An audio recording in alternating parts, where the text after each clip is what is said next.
You've done the inner work, you've done the affirmations, you've done the shadow work, you've regulated your nervous system. You feel better. You're doing everything right. What now? What do you do after you have done the manifesting? What do you do between shifting your mindset and shifting your frequency and getting the thing in the physical? What do you do in that gap? Well, let me tell you. I've made videos about this phase before. Some people call this phase the void, some people call it the dip, some people call it the Sabbath. And if you are in this phase, then you will know that you're in this phase. You won't have to guess because everything will just feel that much easier. But since I know some people are going to ask anyway, what are some signs that you have actually shifted your frequency? Well, the first thing that happens is that your general mood, your general attitude to life will improve so much. You will start to feel so much more energetic. You'll feel like you've got your zest for life back. You'll feel more optimistic. You'll be able to enjoy the small moments more. And you won't feel like you're fighting against your brain at every second of the day. You'll feel good, basically. But not only that, you'll feel good, but you'll also have this inner knowing. You'll have this inner trust in your manifestations in the process. You won't be thinking about how long is it going to take, or how is it going to come in, or where is it going to come from. Maybe you get those thoughts from time to time, but they don't stick their claws in like they used to. They don't stay and make you spiral or trigger you like they used to. You'll be able to move past them and continue on with your day.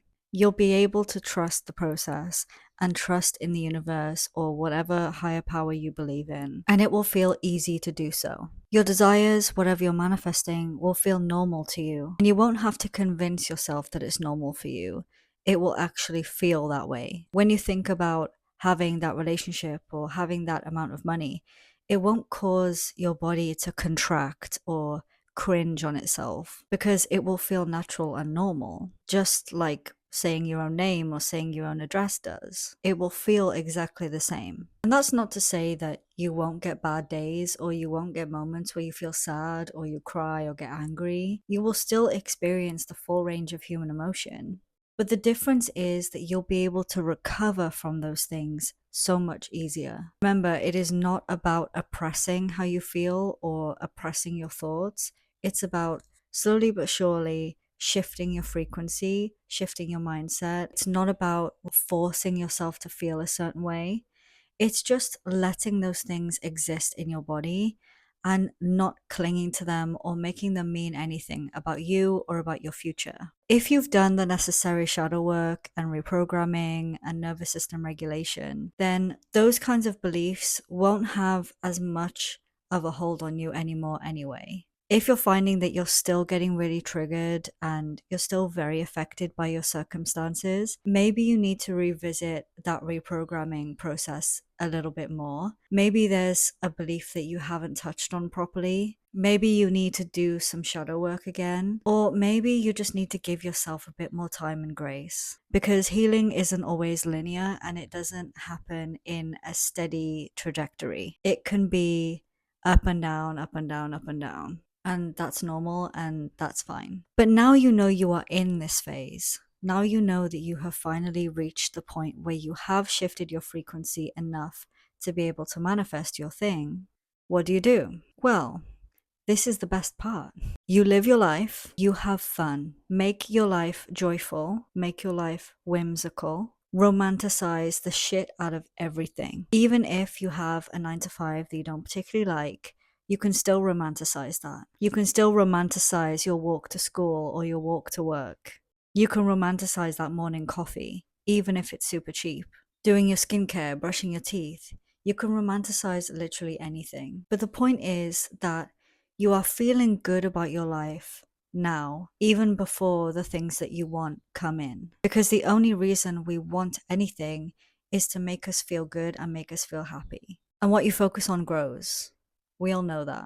That's manifestation 101. So if you're focusing on how good your life feels, how delicious everything feels, how joyful you are day to day, how much fun life is, even if your life isn't actually that fun and you don't actually like a lot of parts of it, you can still invoke this feeling by shifting how you move through your day. And will this always be easy?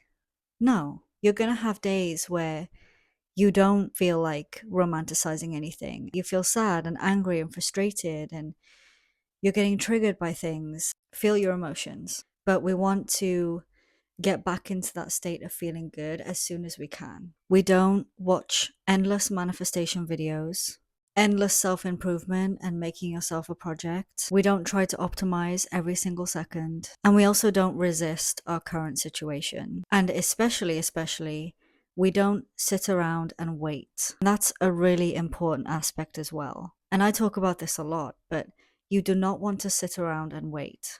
When you get an inspired idea or you get a really strong feeling to do something, obviously, disclaimer, if it's within your best interest. But when you get that really strong pull to do something and you really want to do it and you feel like it's a good idea and you just get that inspiration, follow that. And I say this all the time. You do actually need to take action. And that action doesn't have to feel hard. It can feel effortless. It can not feel like work at all. It can be something fun, even. It can be something that fills you with joy. But when you get that idea, and you will, follow that idea, and you will start to see huge change. I am not going to promise you that everything is going to change in a week or even 2 weeks. It depends on your specific timeline and the timing of your life. We are all on our own individual journey. And I know people hate to hear that. As human beings, we don't always know the best course of action. We don't always know the best way that something could unfold. You don't know the consequences of doing that thing at a specific time. So hang in there and let life feel good and juicy, even while you're waiting. I really hope this made sense. This was a little bit of a shorter video today. There wasn't a whole lot to say about this other than just go feel good, basically. I think in my next video, I'm going to make a kind of A to Z, start to finish manifestation process video that includes all of these different aspects that I talk about on my channel. So I hope you look forward to that one. But in the meantime, leave a like if you enjoyed. Leave me a comment down below. Let me know what you think. And subscribe to my channel if you are new. Thank you all so much for over 400 subscribers. I am endlessly grateful to everyone who vibes with my channel. Thank you for watching, and I will see you in the next one. Bye.